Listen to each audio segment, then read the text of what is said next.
All right, so I just finished a big piece on fentanyl, which took a while, was kind of draining, so I'm a bit introspective at the moment. And I wanted to say something because if you scroll down in this feed, the Fitz feed for today, if you scroll down a little bit, there's an item in there about a reporter, a female reporter from the state newspaper.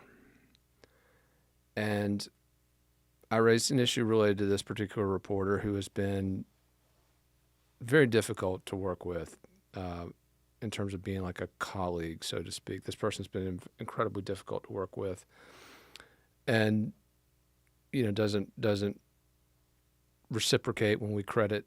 We always credit this reporter when she breaks news, always. Linked to her stories. In fact, just last week I credited her. Just this week, in fact, I credited her for breaking a story last week. One of her rare scoops. But I said something related to this reporter that I probably shouldn't have said. I didn't say anything bad. I didn't expose anything. I didn't reveal any personal details, but I did hint at something, and I shouldn't have done it. I should have been better than that. And so to Mayan Schechter at the state newspaper, I apologize for that. And I should have been better than to say what I said or write what I wrote.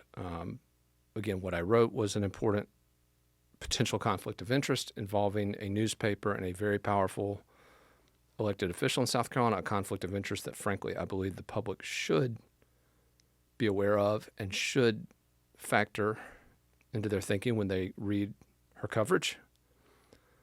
But I could have picked a much better way to go about raising the issue. So to Mayan, I apologize. To the people who were offended by it, apparently it made quite an impact over at the South Carolina State House today. It was quite the subject of discussion. Certainly to anyone who was upset by it, I do apologize. I can do better and will do better. And I just wanted to say that before anybody read any more into it than was necessary. So thanks, and appreciate y'all tuning in for that.